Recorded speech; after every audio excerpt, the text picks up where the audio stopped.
This video is brought to you by Power Performance Products, where you can get $10 off your purchase of Body Storm and Body Effects. Welcome to our next show of MMA Today. I'm Spencer Lazar, your host. We're here at Kings MMA. I'm alongside the juggernaut, Jake Ellenberger. Thanks for taking the time, Jake. Just fresh out of practice here at Kings. How was practice today? It's good. It's good. Good to see you, Spencer. Thanks for having me. Yeah. So you've had a few weeks to prepare for Jay now. What has been the differences and how has that affected you? You know, we got a little bit more time than expected, you know, for this fight, but it's been good for me being able to, you know, focus more specifically on just strategy and a lot more game plan for this fight. But it's been great. How does that change your money, you know, and of course not overtraining seems like an issue? Yeah. You know, that's always, it's always been kind of a struggle for everybody.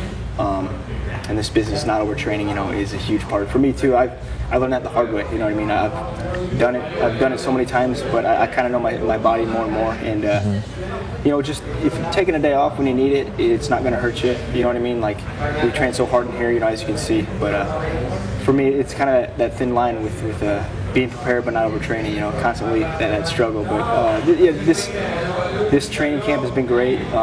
The energy in the room has been amazing. I mean, we have so many good guys, so many good rounds, you know. But you know, I've been focusing on what I'm going to do for this fight specifically. The viewership for the fight, that seems like something that maybe might affect you a little bit. It was one of the biggest cards, and now you're still a co-main event, but you're on an FX card instead. Yeah, you know, I mean, it doesn't really bother me. You know, fight's a fight. You know, you got to prepare for the worst. But you know, at the end of the day, you got to go in there and do your job. You know, so it's really, you know, I don't really think put too much thought into it. Yeah. So October 5th, you'll be on FX 5 in Minneapolis. But before we get into that, a quick breakdown of UFC on Fuel 4. Stefan Struve is taking on Stipe Miocic. A couple of battle of heavyweights. What are your thoughts on that one?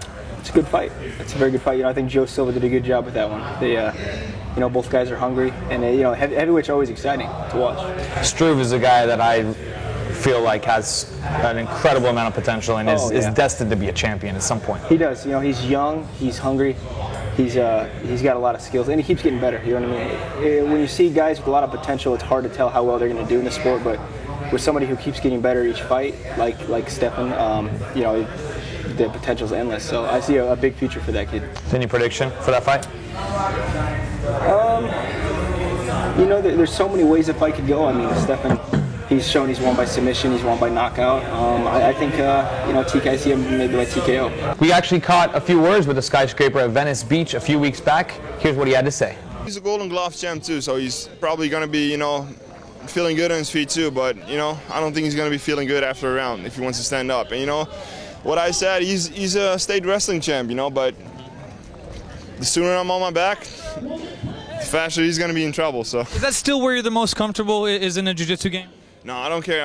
You know, I'm fine in every. You know, that's my main strength. I'm fine wherever the fight goes. You know, I'm good on my back. I'm good on top. I'm good in the stand-up, so I can go and fight wherever he wants to fight. You know, but I want to fight my fight, and I want to keep it on the feet first. And you know, if he, you know, gets rocked or whatever, maybe can take him down, work my way from top position. That'll be good. There also happens to be a lot of guys in your division on that card over in England. Dan Hardy, Amir Sadallah, Hathaway and Maguire, a fight that I'm really interested in seeing. What are your thoughts on those? Good fights. Let's see. You know, Amir and Hardy is going to be a good fight. I think, you know, especially putting Dan, you know, back in England and the UK, he's going to be, he always rises to the occasion, you know, he never has a boring fight. So, you know, as a fan, I'm excited to watch that fight. That'll probably be a lot of stand-up in that one, probably. Yeah, definitely. Yeah. I don't see that one really going to the ground much. Yeah. Definitely a striking battle. And then probably one that's going to be more of a grappling battle, I would think, Hathaway and Maguire. Those guys, both really good grappling. That's a tough one to call. Yeah, definitely. I don't know a lot about Maguire, but you know, I know Hathaway's. You know, he's been in there with some of the best. He's, you know, he's fought Diego. He's fought a lot of good guys. So, you know, that's going to be a tough one to call. Yeah, he's a lanky guy. Maguire has real good grappling. I've watched a lot of him. He's impressed me. That the armbar he got on DeMarcus Johnson, if you remember, was really nice. That's right. Who do you think will win a couple of those fights? I'm going to go with Hardy. I'm going to go with Hardy. By decision or TKO. I can see him maybe catching Amir. Yeah. But Amir's tough. I know he's durable. He's a guy who's hung in there, and he's not going to be an easy fight, I don't think, for Dan. But I think Dan will pull it off. you know, and with Hathaway and McGuire, you know, I'm not sure. I guess I don't know enough about both the guys to see. That's a tough one. Also intriguing on that one is Matt Wyman versus Paul Sass. It's a lightweight fight. Sass is really another guy who's impressed me a lot with his submission game, of course. Wyman's no joke on the ground. Any thoughts on that fight? You know, I always like watching that weight class. You know, they're quick guys with a lot of speed, a lot of agility, and that one's, you know, it's going to be they're both good everywhere. I think, you know, it's going to be a fun one to watch. Yep. I don't know. I think I see someone probably catching submission in there. You can watch UFC on Fuel 4 p.m. Eastern Time, 1 p.m. Pacific. Now on the UFC on FX5. You are the co-main event, of course, on that card. Travis Brown, Antonio Bigfoot Silva are the main event. Any thoughts on the big guys there? I didn't even know they were fighting, actually.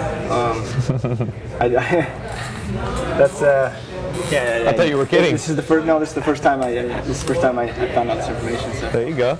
Many guys aren't aware, but your fight, you fought Jay Haran back in 2006. It was actually your first loss. Does that give you, you know, added motivation? And can you just talk to us about how that fight went?